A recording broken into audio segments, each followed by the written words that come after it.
ఓం గం గణపతయే నమః. ఓం నృసింహస్వామినే నమో నమః.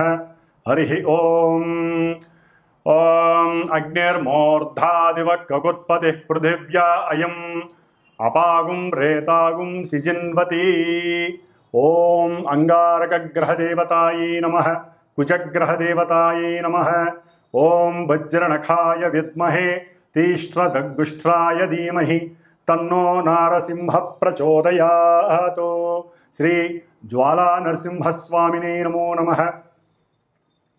వీక్షిస్తున్నటువంటి ప్రేక్షకులందరికీ కూడా కుజగ్రహ అనుగ్రహము కలిగి ఆయన ద్వారా కలిగేటటువంటి కోపావేశాలు, లేనిపోని విరోధాలు, ప్రమాదాలు, అవసరం లేనటువంటి అప్పులు, కోర్టు వ్యవహారాదులు, అట్లాగే వివాహ ప్రయత్నాలలో ఆటంకాలు, విఘ్నాలు, దాంపత్య విచ్ఛిన్న దోషాలు, సంతాన దోషాలు, ఇవన్నీ కూడా కుజుని యొక్క ప్రతికూల ప్రభావము చేత ఎవరి జాతకాలలో అయితే వారి పుట్టిన సమయానికి లగ్నాతు, చంద్రలగ్నాతు, అట్లాగే శుక్రుడి యొక్క లగ్నాతు ఈ కుజగ్రహము ఒక్కొక్క ప్రదేశంలో ఉండటం చేత కలిగేటటువంటి కుజదోష ప్రభావము, అలాగే కుజునికి రాహుతో కానీ కేతువుతో కానీ ఏ విధమైనటువంటి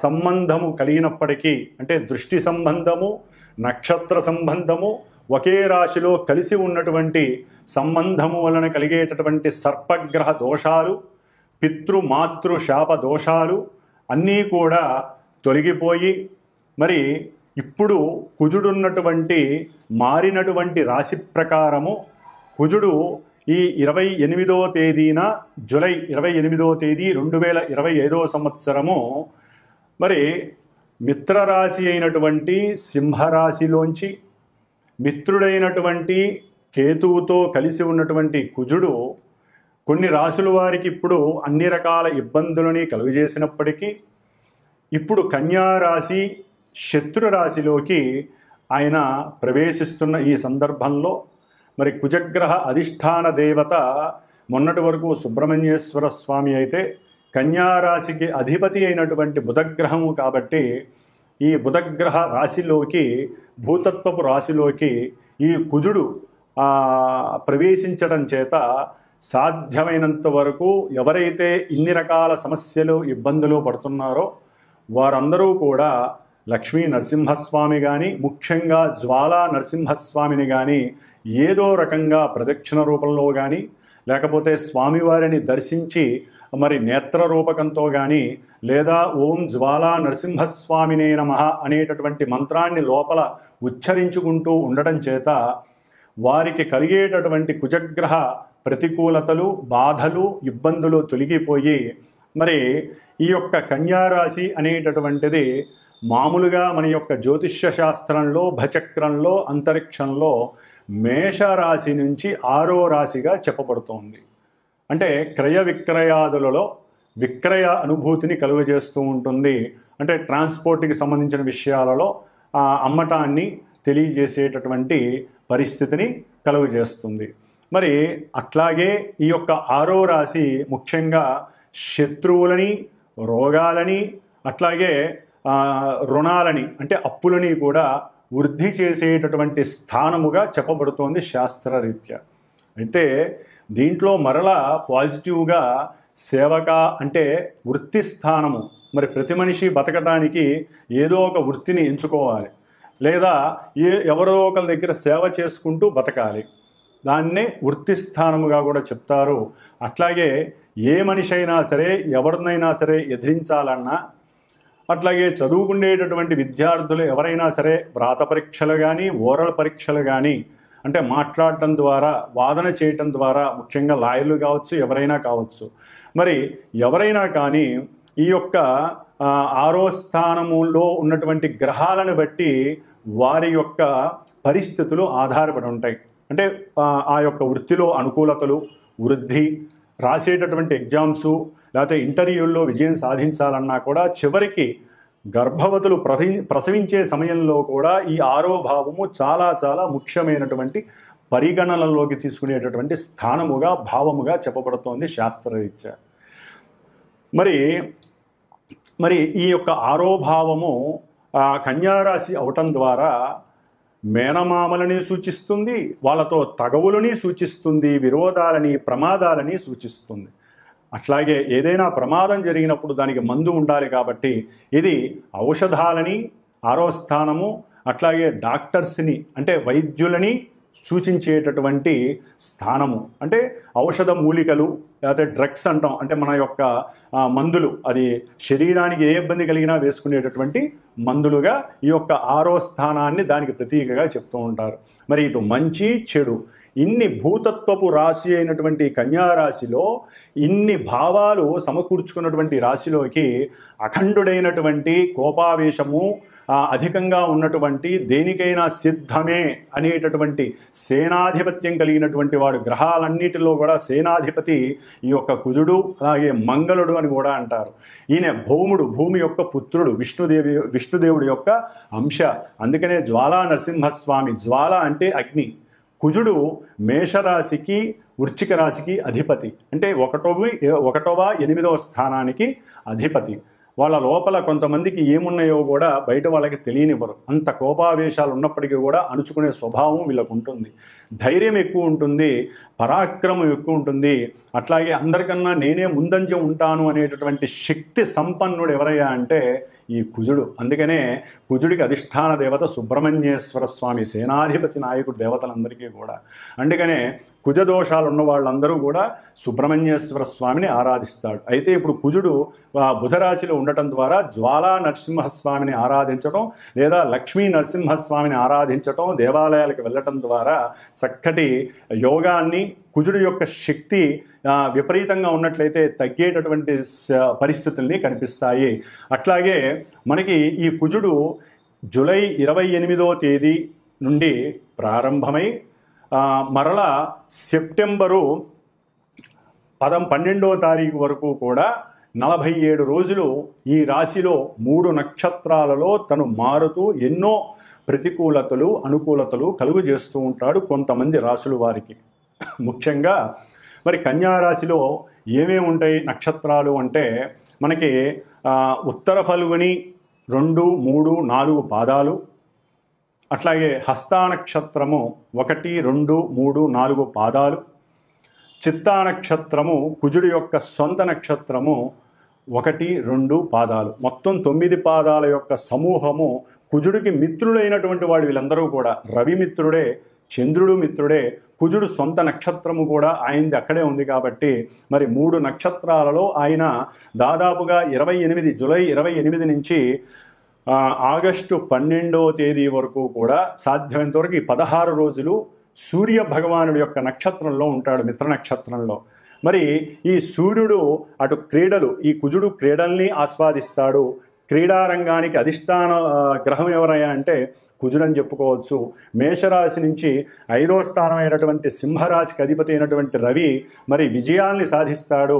అట్లాగే కుజుడు రోగకారకుడు, సమస్త రోగాలని వృద్ధి చేసేటటువంటి వాడు, ఇబ్బందుల్ని పెట్టేవాడు, శత్రువుల్ని ఇబ్బంది పెట్టేవాడు, అట్లాగే రుణాలని పెంచేటటువంటి వాడు. మరి ఇటువంటి వాడికి 5వ భావం అయినటువంటి రవితో సత్సంబంధం వలన ఈ 16 రోజుల్లో కూడా ఆగస్టు 12వ తేదీ వరకు కూడా ఈ రవి యొక్క ప్రభావము కొంతమంది రాశులకు ఉన్నటువంటి రాశుల్ని బట్టి ఆయన ఈ శత్రు రోగ రుణ వృద్ధిని తగ్గించేటటువంటి శక్తిని ప్రసాదిస్తాడు కుజ భగవానుడు రవి నక్షత్రంలో ఉండటం ద్వారా. ఆ తదుపరి దాదాపుగా కుజుడు 21 రోజులు హస్తా నక్షత్రము చంద్ర నక్షత్రంలో 4 పాదాల్లో సంచరిస్తూ ఉంటాడు ఈ కన్యారాశిలో. చంద్రుడు మేషం నుంచి 4వ స్థానం అంటే మాతృస్థానము, అట్లాగే వాహన స్థానము, ఉద్యోగ స్థానము, అన్ని రకాల కంఫర్ట్నెస్ని, మానసిక చర్యలని ప్రసాదించేవాడు ఈ చంద్రుడు. మరి కుజుడు చూస్తే అగ్నితత్వపు రాశి, అగ్నికారకుడు. మరి ఈయన చూస్తే జలకారకుడు, జలతత్వపు రాశి. మరి వీళ్ళిద్దరికంటే పడుతుంది, తప్పదు. అయితే ఏంటంటే కొన్ని ఈ కుజుడు వాతరోగాన్ని కలుగజేసేటటువంటి వాడు, చంద్రుడు జలతత్వ కారకుడు అంటే శ్లేష్మ రోగాలు. అంటే మనకి వాతావరణం కూడా మారింది కాబట్టి ఈ చంద్రుడి యొక్క నక్షత్రంలో ఉండేటటువంటి దాదాపుగా మనకి ఆగస్టు 13వ తేదీ నుండి సెప్టెంబర్ 2వ తేదీ వరకు కూడా ఈ కొంతమంది రాసుల వారికి ఈ కుజుడు వలన చంద్ర నక్షత్రంలో ఉండడం ద్వారా వాతరోగాలు, శ్లేష్మ రోగాలు, జలుబులు, మోషన్సు, అగ్నితత్వపు సమస్యలు అంటే మోషన్స్, వాటి ద్వారా జ్వరాలు, లేకపోతే రకరకాల డయేరియా, రకరకాల సమస్యలు, అనారోగ్య సమస్యలు కలగటానికి కొంతమంది రాసుల వారికి అవకాశాలు ఉన్నాయి. ఆ తదుపరి సొంత నక్షత్రంలోకి ఆయన సెప్టెంబర్ 3వ తేదీ నుండి సెప్టెంబర్ 12వ తేదీ వరకు దాదాపుగా 10 రోజులు ఆయన సొంత నక్షత్రంలో ఉండి కన్యారాశిలో సంచరించే సమయంలో కొన్ని విపరీతమైనటువంటి చేష్టలు, ఇబ్బందులు, ప్రమాదాలు, గాయాలు, లేకపోతే శరీరం మీద కాస్త లేనిపోని పుండ్లు, వాటిల్ని వ్రణములు అంటారు. ఇలాంటి ఎన్నో రకాలైనటువంటి అనుభూతులు కలిగడానికి కొన్ని రాసుల వారికి అవకాశాలు ఎక్కువగా ఉన్నాయి. మరి ఈ కుజుడు మహాబల పరక్రమశాలి, మంచి చేతనత్వం కలిగిన వాడు, అంటే నేను దేనికైనా సిద్ధమే అనేటటువంటి వాడు శత్రు రాశిలో ఉండటం ద్వారా ఈయనకి కొంచెం ఫాస్ట్గా మాట్లాడటం వేరు, దాంట్లో అతిగా వాదించటం, ఆయన అవతలవాడు మాట్లాడుతుంటే ఈయనకి వినే స్వభావం లోపించి, ముఖ్యంగా కుజ నక్షత్రాలు ఏవైతే ఉన్నాయో, అంటే కుజ నక్షత్రాల్లో ఎవరైతే మృగశిర నక్షత్రం కావచ్చు, చిత్తా నక్షత్రం కావచ్చు, ధనిష్ఠా నక్షత్రం, ఈ 3 కుజ నక్షత్రాలు ఆయన యొక్క అధీనంలో ఉంటాయి. అట్లాగే కుజరాశులు మేషము, వృశ్చికము, ఈ 2 రాశుల వారు కుజుడు యొక్క అనుసంధానంలో పనిచేస్తూ ఉంటాయి ఈ రాశుల వారు. అట్లాగే ఇప్పుడు ప్రజెంట్ వారి యొక్క జన్మజాతక రీత్యా ఎవరికైనా సరే కుజ మహర్దశ, కుజ అంతర్దశ, విదశ, సూక్ష్మ ప్రాణదశలు ఎవరికైతే నడుస్తూ ఉంటాయో వారు కూడా ఈ కుజుడు యొక్క ఈ కన్యారాశిలో కుజుడు పరిభ్రమించే ఈ యొక్క నక్షత్రాలలో జన్మజాతకంలో ఆ నక్షత్రాలు వారికి ఉపయోగాన్ని ఇస్తాయా, నిరుపయోగాన్ని ఇస్తాయా, సమస్యలను కొని తెస్తాయా, సమస్యలను నివృత్తి చేస్తాయా, ఇన్ని రకాలుగా జన్మజాతకంలో ఉన్నటువంటి పొజిషన్స్ని గోచారంలో ఉన్నటువంటి ఈ గ్రహము ఇందాక చెప్పినటువంటి వాళ్ళందరికీ కూడా బ్యాలెన్స్ చేసుకుంటూ ఎంతోమంది విద్యావంతులు, జ్ఞానమూర్తులు ఉన్నటువంటి ఈ జ్యోతిష్య శాస్త్రంలో వారిని మీరు గనక సంప్రదించినట్లయితే వారికి కలిగే సమస్యలకి సరైనటువంటి పరిష్కార మార్గాలు ఎంచుకొని ఈ 47 రోజుల్లో ఆ సమస్యల యొక్క ఉద్ధృతిని తగ్గించుకొని ఆ జ్వాలా నరసింహస్వామి, లక్ష్మీ నరసింహస్వామి అనుగ్రహాన్ని ఏదో హోమరూపకంగా కానీ, పూజల రూపకంగా కానీ, కుజగ్రహ జప దాన హోమాదుల ద్వారా కానీ ఎన్నో రకాలుగా పరిష్కరించుకునే అవకాశము మీరే తీసుకోవాలి. ముఖ్యంగా కుజుడు వివాదాలు, భూ వివాదాలు కావచ్చు, గృహ సమస్యలు కావచ్చు, గృహం నిర్మాణంలో ఉన్నప్పుడు పడిపోవటం కానీ, లేకపోతే గృహం నిర్మాణంలో ఉన్నప్పుడు శత్రువుల వలన అది పనులు ఆగిపోవడం, ఎన్నో సంవత్సరాలు బట్టి ఆగిపోవటం, లేకపోతే రుణాలు వృద్ధి చెందడం, కడుతున్న కొద్దీ ఇంకా రుణాలు పెంచుకుంటూనే పోతారే కానీ ఎవరూ కూడా మాట వినరు, అనుకున్న సమయానికి గృహాన్ని నిర్మించలేకపోవటం కానీ జరిగే అవకాశము, లేదా పాతకాలం అంటే పూర్వీకుల యొక్క గృహాల గురించి, అయితే వాళ్ళ యొక్క స్థలాల గురించి అన్నదమ్ములు, మరి కుజుడు అన్నదమ్ములకి కారకుడు, మరి ఈ కుజగ్రహం ఈ స్థానంలో ఉండటం ద్వారా అన్నదమ్ముల మధ్య అర్థాలు పోయి అపార్థాలు, వివాదాలు, గొడవలు, ఒక్కోసారి ఈ కుజుడు పనిముట్లకి సాధకుడు, అంటే కత్తులు, గొడ్డళ్ళు, కొడవళ్ళు, తుపాకీలు, ఇంకా ఒకటి కాదు ఎన్నైతే అస్త్రాలు ఉంటాయో, అది ఆపరేషన్స్కి వాడేటటువంటి అస్త్రాలు కావచ్చు, మనకి వరి నాట్లు, పొలాల్లో మరి కుజుడు పొలాలు అంటే వ్యవసాయానికి మూలకారకుడు, ట్రాక్టర్లు కావచ్చు, లేకపోతే ఏదైతే పదునుగా ఉంటుందో, ఏదైతే అవతల వ్యక్తిని బాధించేటటువంటి అస్త్రంగా ఉంటుందో వీటన్నిటికీ కుజుడు వహిస్తాడు, ఆయనే కారకత్వం వహిస్తాడు. కాబట్టి కొంత అనుసంధానం చేసుకుంటూ ఏదైనా సమస్యలు ఉంటే కూర్చొని, బుధుడు యొక్క రాశిలో ఉన్నాడు కాబట్టి కొంచెం బుద్ధితో, జ్ఞానంతో, తెలివితేటలతో కూర్చొని అన్నదమ్ములు ఒకరికొకరు కూర్చొని మాట్లాడుకోవాలి తప్ప పోట్లాడుకోవద్దు, గొడవలు పడద్దు, వివాదాలకి అస్సలు తావివ్వద్దు. ఏదైనా ఈ భూ సమస్యలు లేకపోతే రియల్ ఎస్టేటర్స్ చాలామందికి ఇది కొంత గండమనే చెప్పుకోవాలి. రియల్ ఎస్టేట్స్ బిజినెస్ చేసేవాళ్ళు, రియల్ ఎస్టేట్లో ఎవరైతే విక్రయదారులు అవతల వాళ్ళని వశీకరణ చేసుకొని మరి అమ్మి పెట్టాలనుకునే వాళ్ళకి ఓ పట్టాన తెమలవు, అవి పోవు ఆ స్థలాలు అవి ఇవి. అట్లాగే ఎవరైతే ఇలా ఈ భూమికి సంబంధించిన రియల్ ఎస్టేటర్స్ కానీ గృహ నిర్మాణాదులు చేయడానికి ఇనుము, లేకపోతే ఈ కంకర, ఇసుక, ఇటుక బట్టీలు, ఇవన్నిటికీ కూడా కుజుడే కారకత్వం అండి. వీటన్నిటికీ మెకానికల్ ఇంజనీర్ చదివేటటువంటి వాళ్ళు, లేకపోతే సివిల్ ఇంజనీరింగ్స్ వ్యాపారస్తులు, ఇట్లా ఎవరైతే వ్యాపారస్తులు ముఖ్యంగా క్షురకర్మలు చేసేటటువంటి వాళ్ళు, పనిముట్లను అమ్మేటటువంటి వాళ్ళు, కింద కూర్చున్న వాళ్ళు కానీ పైన అంటే కింద కూర్చున్న రోడ్ల మీద ప్లాట్ఫామ్ మీద అమ్మేటటువంటి పనిముట్లు అమ్మేవాళ్ళు కావచ్చు, లేదా పెద్ద పెద్ద బిజినెస్ మెన్స్ కావచ్చు, అగ్గిపెట్టెలు తయారు చేసే దుకాణాల వాళ్ళు, బాణసంచా తయారు చేసేవాళ్ళు, లేకపోతే ఉక్కు కర్మాగారాల్లో పనిచేసే అంటే ఐరన్కి సంబంధించిన లేదా బొగ్గుకు సంబంధించిన కర్మాగారాల్లో పనిచేసేటటువంటి వారు కావచ్చు. ఇట్లా డాక్టర్లు ముఖ్యంగా ఎవరైతే ఈ ఒక శవాన్ని పంచనామా చేస్తారో అటువంటి వారికి కూడా కొంత ఇబ్బందికరమైన పరిస్థితులు, లేనిపోని కేసుల్లో ఇరుక్కోవటం, డాక్టర్ ఉద్యోగాల్లో ఉన్న వారికి డాక్టరు వాళ్ళకి అనుమానంతో వారి మీద ఎన్నో రకాల అభాండాలు పడటం, వీరి యొక్క కోపం వలన ఉద్యోగాల్లోంచి తొలగించబడటం, ఇట్లా ఒకటి కాదు. కుజుడు ఈ రాశిలో ఉండటం ద్వారా కొంతమంది రాశుల వారికి, ఈ నక్షత్రాలు రాశుల వారికి ఎన్నో సమస్యలు, ఇబ్బందులు కలగటానికి అవకాశాలు ఉన్నాయి. వారి జాతకంలో యోగాలు గనక ఉన్నట్లయితే కొంతవరకు వారు ఉపశమనం కలిగేటటువంటి అవకాశాలు కూడా ఉన్నవాళ్ళు ఉంటారు. కాబట్టి గ్రహస్థితి ప్రజెంట్ ఈ విధంగా ఉంది, ఈ నక్షత్రాల్లో ఉంది. ఆయన చూసే కొన్ని రాశులు ఉన్నాయి. కుజుడు కన్యారాశిలో ఉండి ధనస్సు రాశిని చూస్తున్నాడు. అట్లాగే కుజుడు కన్యారాశిలో ఉండి మీనరాశిని చూస్తున్నాడు. కుజుడు తన యొక్క సొంత క్షేత్రమైనటువంటి మేషరాశి అంటే అగ్నితత్వాలని చూస్తున్నాడు, జలరాశిని చూస్తున్నాడు, జలతత్వాన్ని. కాబట్టి కుజుడు యొక్క దృష్టిల వలన కూడా ఆ యొక్క రాశుల మీద ప్రభావం అధికంగా ఉంటుంది. కాబట్టి ఈ కుజగ్రహ దోషము 47 రోజులు పోగొట్టుకోవటానికి మీ జాతకం అసలు ఎలా ఉంది, ముఖ్యంగా వివాహానికి గండాలు, వివాహం అవ్వకపోవటం, వివాహమైన తొందరలోనే నెల 2 నెలల్లోనే దాంపత్య ఎడబాటు కలగటం, అట్లాగే భార్యాభర్తలు ఎప్పుడు కొట్టుకోవటం, తిట్టుకోవటం, లేకపోతే ఒక్కోసారి కొన్ని కెమికల్స్ మీదలు పోసుకోవటం అంటే యాసిడ్స్ లాంటి దాడులు చేయటం, ప్రేమ హత్య అంటే ప్రేమకి లొంగకపోవడం ద్వారా ఒకరికొకరు, ఇప్పుడు అబ్బాయిలే ఇబ్బంది పెట్టట్లేదండి, అమ్మాయిలు కూడా అబ్బాయిల్ని ఇబ్బంది పెట్టేటటువంటి పరిస్థితి ఆల్రెడీ ఒక 3 నెలల బట్టి ఎక్కువైపోయింది కుజకేతుల సంబంధం ఇప్పుడు దీంట్లో.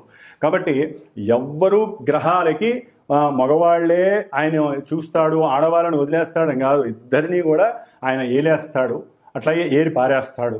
కాబట్టి ఈ యొక్క స్త్రీ పురుషుల మధ్య ఉన్నటువంటి ఇబ్బందులు, అట్లాగే కొంతమంది రాశుల వారికి వారి యొక్క జాతక రీత్యా ఇప్పుడు ప్రెజెంట్ రీత్యా మానసిక వికారాలు పెరిగి ప్రేమ కాస్త అతి ప్రేమయ్యి దాన్ని వేరే ఆడవాళ్ళని ఇబ్బంది పెట్టడం, లేదా ఆడవాళ్ళు ఇష్టపడ్డా మగవాళ్ళు లొంగకపోతే వాళ్ళు వీళ్ళ మీద లేనిపోని అనుమానాలతో కేసులు పెట్టడం, కోర్టు కేసులు, ఒకటి కాదు ఎన్నో రకాల సమస్యలు వీరిని ఇబ్బంది పెట్టే అవకాశం ఈ కుజగ్రహం అనేది చేసే అవకాశం ఉంటుంది.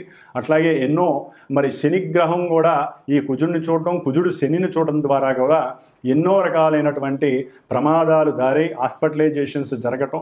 బండ్ల మీద జాగ్రత్తగా వెళ్ళండి, అది ఏ బండి అయినా సరే, ముఖ్యంగా భూమి మీద భూతత్వ రాశిలో కుజుడున్నాడు కాబట్టి భూమి మీద సైకిల్ మీద వెళ్ళని, బండ్ల మీద వెళ్ళని, లేకపోతే కారులో వెళ్ళనియండి, అది ఆడి కారు కావచ్చు, లేకపోతే మారుతి షిఫ్ట్ కావచ్చు, ఏ కారు అయినా సరే వాళ్ళు భూమి మీద ప్రయాణం చేసేటప్పుడు కొంచెం జాగ్రత్త వహించాలి. చాలా జాగ్రత్తగా ఉన్నంతలో మైండ్ సెట్ పెట్టుకొని చేయండి. ఎవరు ఫోన్లలో మాట్లాడకండి, బుధరాశి కమ్యూనికేట్ చేయకండి, ఒక చోట ఆపి మాట్లాడండి. దాని ద్వారా కూడా ప్రమాదాలు అరికట్టవచ్చు. Rash driving ఆపేసేయండి. లేకపోతే కోర్టులకు వెళ్తారు, హాస్పిటల్స్కి వెళ్తారు, లేకపోతే మన మనసు కనుక ఇంకొంచెం ఎక్కువగా ఉపయోగించినట్లయితే, అత్యాశ వైపుకి వెళ్ళినట్లయితే కనుక తెగింపు చర్యలు ఎక్కువైతే కోర్టులు కాదు కదా చెరసాలకు వెళ్ళే అవకాశం కూడా ఉంటుంది. కాబట్టి ఆదమరిచి ఉండకుండా కొంచెం జాగ్రత్త వహించండి. కుజగ్రహ ప్రభావము ముఖ్యంగా కొంతమంది పీఠాధిపతులు, దేవస్థానాలు, గురువులు వీరి మీద కూడా పడే అవకాశం ఉంది. కాబట్టి వారు కూడా కోర్టులకి సంజాయిషి చెప్పుకునే పరిస్థితులు ఎదురే అవకాశం ఉంటుంది. ముఖ్యంగా వైద్యులు, వైద్యశాలలు వారు చేసే ఆపరేషన్స్, వారు కత్తులు, వారు ఉపయోగించే అస్త్రశస్త్రాలు, వీటి మీద ఎన్నో రకాల అనుమానాలు, వాటిల్లో కేసులు, ఇవన్నీ జరిగే అవకాశాలు ఎక్కువగా ఉంటాయి. కాబట్టి సంతాన సమస్యలు, వివాహ సమస్యలు, గొడవలు, భూ వ్యవహారాదుల్లో సమస్యలు, ఇట్లా కుజగ్రహానికి సంబంధించిన ఏ సమస్యలు ఉన్నా సరే జన్మజాతకాలలో కానీ ప్రజెంట్ వారి యొక్క జన్మరాశులకి, నక్షత్రాల వారికి ఉత్తములైనటువంటి కొంతమంది జ్ఞానాన్ని సముపార్జన చేసినటువంటి జ్యోతిష్కుల్ని సంప్రదించుకొని వాటికి తగ్గ కంపల్సరీ దోష పరిహారాలు చేయించాల్సిందే. శాస్త్రం ఒకటే చెబుతోంది, ఈ యొక్క గ్రహాల గురించి వినేవాళ్ళు అదృష్టవంతులు. వినటమే కాదు, వాడికి తగ్గట్టుగా ఓపిక ఉన్న వాళ్ళు ఓపికన్నంత పరిహారాలు చేసుకోమని చెబుతోంది. జపము, దానము, హోమము, అభిషేకము, లేకపోతే దాన ధర్మాదులు ఏదో రకంగా ఈ విధంగా చేసుకోవాలి. లేదా మానసికంగా వాళ్ళకి వాళ్ళు చేసుకోవటం, శక్తిని బట్టి అనుసరించాలి. ఈ విధంగా చేయడం ద్వారా ఇప్పుడు ప్రజెంటు ఈ 47 రోజులు కుజగ్రహ దోషాన్ని నివృత్తి చేసుకొని ఎవరి జాతకంలో సమస్యలుంటే వారు చక్కగా సంప్రదించుకొని మాలాంటి జ్యోతిష్కుల ద్వారా సరైనటువంటి నిలకడగలిగినటువంటి పూజాధికాలను అట్లాగే సరైనటువంటి దోష పరిహారాలను ఆచరించుకొని చక్కగా వివాహ సిద్ధిని, సంతాన ప్రాప్తిని, ఎన్నో సమస్యల నివృత్తిని, శత్రు రోగ రుణ బాధల్ని నివృత్తి చేసుకుంటూ ఆ లక్ష్మీ నరసింహస్వామి, జ్వాలా నరసింహస్వామి అనుగ్రహాన్ని పొందాలనే ఆకాంక్షతో మనో అభీష్టంతో కుజగ్రహ అనుగ్రహ ప్రసాద సిద్ధిరస్తు. మీనరాశి. మరి మీనరాశి వారికి జూలై 28వ తేదీ నుండి సెప్టెంబరు 12వ తేదీ వరకు దాదాపుగా 47 రోజులు ధన భాగ్యాధిపతి అయినటువంటి అంగారకుడు కుజగ్రహము పరిపూర్ణ శుభుడై మీనరాశి వారికి సప్తమ భావంలో ఉండటం చాలా విశేషప్రదమండి. మామూలుగా అంటే ద్వితీయ వివాహం చేసుకునేటటువంటి వారికి ఒక యోగకరం అనే చెప్పుకోవాలి. లేకపోతే భార్యా పట్టింపులు, అంటే భార్యాభర్తలు ఇద్దరిలో ఎవరైనా కావచ్చండి. భార్య భర్తని వదిలేయటం, భర్త భార్యని వదిలేయటం, ఏదో సమస్యలు, కుటుంబ సమస్యలు, ఆర్థిక సమస్యలు, లేకపోతే ఇంట్లో తండ్రి వలన సమస్యలు వీళ్ళిద్దరికి, లేకపోతే అంతర్గతమైనటువంటి కోపావేశాలు, లేకపోతే ప్రమాదంలో భార్యాభర్తల్లో ఎవరో ఇబ్బందులు పడటం, చేసే ఉద్యోగాలలో సాటిస్ఫాక్షన్ లేక, లేకపోతే వ్యాపారాలందు మోసాలని తట్టుకోలేక ఇబ్బందులు పడటం, మీరు అనుకున్న సంకల్పము మనసులో ఉన్నటువంటి కోరిక నెరవేరకపోవటం, చేసే వ్యాపారంలో అవతల వ్యక్తులు వీరిని మోసం చేయటం, పెట్టుబడి పెట్టినటువంటి అప్పు చేసి ధనం పెట్టుబడి పెడితే అది కాక నష్టాల్లో ఉండటం, ముఖ్యంగా తండ్రి గారితో ఏది మాట్లాడినా దాంట్లో వారు ఇంకో రకంగా దాన్ని స్వీకరించి వీరితో మాట్లాడకపోవడం వలన వీరు మానసికంగా ఇబ్బందులు పడటం, దానివల్ల కుటుంబంలో మానసిక అశాంతి కలగటం, ధనం అనేటటువంటిది అనారోగ్యాల పరంగా, అంటే ముఖ్యంగా వీరికి సమయంలో వీరికి కానీ భార్యాభర్తలకి ఎవరికైనా సరే కొంత తండ్రికి కానీ జీర్ణాశయాల్లో పేగుల పరంగా కొన్ని సమస్యలు, అపెండిడైటిస్ సమస్యలు, అట్లాగే సంతానపరమైనటువంటి కొన్ని అనారోగ్య సమస్యలు, వారి సంతానపరంగా ఏదో అనుకుంటే అది జరక్క, అంటే వారికి డబ్బు వస్తుంది, మన అప్పులు తీరుతాయి అనుకుంటారు, అంటే వారి వ్యాపారమో ఉద్యోగరీత్యానో అది జరగకపోవటం, దానివల్ల మానసికంగా వీరు నిర్వేదన చెందటం, నిరుత్సాహము, ముఖ్యంగా ప్రయాణము, ఏదైనా ఒక దూర ప్రయాణానికి వీరు అకస్మాత్తుగా నిర్ణయించుకుంటారు, ధనం అనేటటువంటిది ముందే టికెట్లు బుక్ చేస్తారు, ఏదో వాతావరణంలో ప్రాబ్లము, లేకపోతే భార్యాభర్తల మధ్య ఉన్నటువంటి కొంత మానసిక వికారాలు కలిగి మాట మీరటము, వీటి ద్వారా ఇరువురి మధ్య కాస్త ఎడబాటు కలగటం, ప్రయాణం నిలుపుదలగా అవటం, దాని ద్వారా కూడా ఇబ్బందులు. అనారోగ్యపరంగా ముఖ్యంగా వీరిని చాలా బాధలు పడే అవకాశము, హాస్పిటల్స్ ఖర్చు, ధనము ఖర్చు, లేకపోతే వీరికి అనుకోకుండా ఏదో ఒక జననాంగాల సమస్యలు, ముఖ్యంగా 7వ రాశిలో ఉండటం ద్వారా సరైన సమయానికి భోజన సౌకర్యం లేకపోవటం, బంధువర్గం వాళ్ళతో అకస్మాత్తుగా ఏదో ఒక మాట పట్టింపులు, దాని వలన దోషాలు, ఒకరికొకరికి పడకపోవటం, మాట పెరిగి వాగ్వాదాలు చేసుకోవటం, తండ్రి తరపు బంధువులతో ఎక్కువగా, భార్య తరపు బంధువులతో ఎక్కువగా, కుటుంబంతో వ్యవహారం చీలిపోవటం, కుటుంబంలో అన్నదమ్ముల మధ్య ఎవరైనా భాగస్వామ్యం చేస్తూ ఉన్నట్లయితే అంటే ఒకరి లాభం ఒకరు తీసుకున్నారని చెప్పి తండ్రికి చెప్తే తండ్రి ఒకరి వైపు ఉండటం ద్వారా ఇంకోళ్ళు వీరికి దూరం అవ్వటం, తండ్రిని కూడా ఈసరించిపోవడం, తండ్రితో కూడా వాగ్వాదం చేయటం, తండ్రిని ఎక్కువగా దూషించటం, ఇలాంటివి జరిగే అవకాశాలు ఉంటాయి మీనరాశి వారికి. కాబట్టి ముఖ్యంగా సోదరులతో వివాదము, కుమారులతో కొంచెం అనురాగం తగ్గటము, ద్వితీయ వివాహం పట్ల కాస్త మక్కువ చూపటము, ఉన్నటువంటి భార్యాభర్తల మధ్య సరైన అన్యోన్యత లోపించటం, ఇవన్నీ కూడా కుజగ్రహము ముఖ్యంగా చేసే వృత్తి వ్యాపారాదులలో కొంత ఇబ్బందులు కలగటం కూడా ఉంటుంది. చేసిన సేవకి గుర్తింపు లభించలేదని వీరు కొంచెం ఫాస్ట్గా మాట్లాడటము, నోరు జారడం ద్వారా కూడా చేసే వృత్తిలో ఉన్నట్టుండి వెళ్ళిపోతుంది, జాబ్ పక్కకి వెళ్ళిపోతుంది. హయ్యర్ అఫీషియల్స్ వీరిని ఎక్కువగా ఉంచుకోరు, ఇంకా వీరి మాట దురుసనం ఎక్కువగా ఉందని చెప్పి వీరికి సెలవిస్తారు. అందుకని కొంచెం ఓపిక పట్టండి. ఆఫ్టర్ కొంత సమయం తర్వాత, ఒక 35 రోజుల తర్వాత కొంత మళ్ళీ మీకు అనుకూలమైనటువంటి అవకాశము, వ్యాపార భాగస్వామ్యంలో కొంచెం ఇమడటము, ఇలాంటివి జరగడానికి అవకాశాలు ఉన్నాయి. ఏదేమైనా మీరు కాస్త మంగళ చండికా స్తోత్రము భార్యాభర్తలు అన్యోన్యంగా ఉండటానికి, లేకపోతే కొంతమందికి వివాహ విషయంలో అంతా సెట్ అయిపోతుంది, కానీ ఉన్నట్టుండి వివాహ విషయంలో మాట ముచ్చట్ల దగ్గర, లేకపోతే వివాహం దగ్గరికి వస్తున్నప్పుడు, ముహూర్తం దగ్గరికి వస్తున్నప్పుడు అది అఘాతం కలగడము జరిగే అవకాశం ఉంది. కాబట్టి వివాహం సెట్ అయినా, వివాహం కావాలనుకున్నా సాధ్యమైనంత వరకు మీరు మంగళ చండికా స్తోత్రాన్ని పారాయణ చేయండి. అట్లాగే స్వామివారు కాలభైరవ అష్టకాన్ని ఎక్కువగా వినటం ద్వారా కూడా ఈ సమస్యలన్నీ కూడా కొన్ని మీకు పక్కకి తొలిగే అవకాశాలు ఉంటాయి. అనారోగ్య బాధలు మిమ్మల్ని పీడిస్తాయి. నేత్రపరమైనటువంటి, ఉదరపరమైనటువంటి సమస్యలు మిమ్మల్ని ఒక కొలిక్కి తీసుకురాకుండా ఆర్థికంగా ప్రక్షాళన పట్టిస్తాయి. కాబట్టి జాగ్రత్తగా ఉండే అవకాశం మీనరాశి వారు తీసుకోండి. ఓం అంగారక గ్రహ దేవతాయే నమో నమః.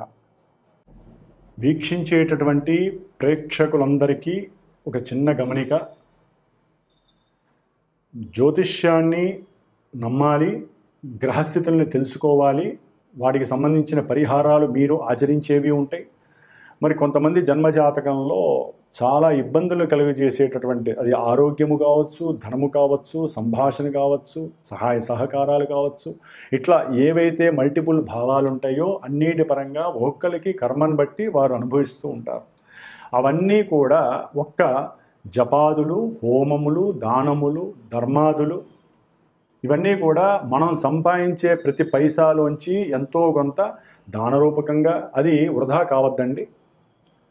మనకి మనం కొన్ని చేసుకునేటటువంటి, అంటే మనకి ఉన్నటువంటి అగ్నితత్వము, భూతత్వము, వాయుతత్వము, జలతత్వపు రాశులను ఉంటాయి. వాటి పరంగా కొంతమంది హోమాదులు, కొంతమంది జపాదులు, కొంతమంది తర్పణాదులు, కొంతమంది రుద్రాభిషేకాదులు, ఇట్లా ఎవరి యొక్క తత్వరాశులను బట్టి ఏ గ్రహం అయితే బలహీనంగా ఉందో ఆ గ్రహాలకి జాతకం తెలుసుకొని, గోచారంలో ఆ గ్రహాల యొక్క స్థితిగతులను బట్టి, మనకు అనుకున్న పనులను బట్టి అవి జరుగుతున్నాయో లేదో బేరీజు వేసుకొని, ఇవి వినటమే కాకుండా మీరు చేసుకునే పరిహారాలే కాకుండా మాలాంటి జ్యోతిష్కులు చెప్పినటువంటి దాని మీద, మాలాంటి వేదమూర్తులు, వేద పాండిత్య గోష్ఠి ఉన్నటువంటి వారి ద్వారా, మరి నాకున్నటువంటి శ్రీమాత జ్యోతిషాలయ పీఠంలో జ్యోతిష్యాన్ని మీకు చెప్పటమే కాకుండా వాటికి తగ్గ పరిహారాలు ఆచరించి అందరికీ అందుబాటులో అనుకూలంగా ఉండే విధంగా నాకున్నటువంటి పండితుల యొక్క సహకారంతో ఈ యొక్క జప హోమాదులని, అభిషేకాదులని కూడా ఆచరింపజేస్తూ, మరి దాదాపుగా ఒక 25 సంవత్సరాల బట్టి కూడా ఈ యొక్క వృత్తిలో ఎంతోమందికి చాలా విశేషమైనటువంటి అనుకూలతలు, ఫలితాలు కలిగేటట్లుగా మరి ఆ లలితాదేవి అనుగ్రహంతో, నా యొక్క ఆశీర్వచనంతో శుభాలు జరుగుతున్నాయి. కాబట్టి ఎవరైనా సరే జన్మజాతకరీత్యా, గోచారరీత్యా వారికి ఉన్నటువంటి భావాదులు, వారికి ఉన్నటువంటి ఇబ్బందులను తొలగించడానికి నేను చేయగలిగినటువంటి ఆ మాట సహాయాన్ని, చేత సహాయం, అంటే ఆ మాట సహాయం అంటే మంత్ర సహాయము, ఏదైనా కార్యక్రమానికి తగినటువంటి ప్రణాళిక రచించి మీకు ఏ విధంగా ఫలితాన్ని అందజేయడానికి నా వంతు సాయశక్తులా నేను మీకు ఆ యొక్క అభయాన్ని ఇవ్వగలిగే శక్తి సామర్థ్యాలు ఆ అమ్మవారు నాకు ఇచ్చిందని భావిస్తూ, ఏ సమస్య ఉన్నా సరే జన్మజాతకరీత్యా పరిహారాలు ఆచరించుకోవడానికి ప్రయత్నం చేయండి. జ్యోతిష్యాన్ని ముందు నమ్మాలి, గ్రహస్థితిని అనుసరించాలి. మేము ఎంత చేసినా మీరు కూడా దానికి తగ్గ రెమెడీని నిత్యము ఆనందంతో అనుభవిస్తేనే సమస్యలు కొంతమందికి తొందరగా వెళ్ళిపోతాయి, కొంతమందికి లేటుగా వెళ్ళిపోతాయి. కాబట్టి అందరూ కూడా దైవానుగ్రహంతో నిత్యము సుభిక్షంగా చక్కగా అనుకూలమైనటువంటి పరిస్థితుల్ని అనుభవించాలని ఆకాంక్షిస్తూ ఆశీర్వదిస్తూ మరి అందరికీ శుభం జరగాలని కోరుకుంటూ ఓం శ్రీమాత్రే నమో నమః, లలితాంబికాయే నమో నమః.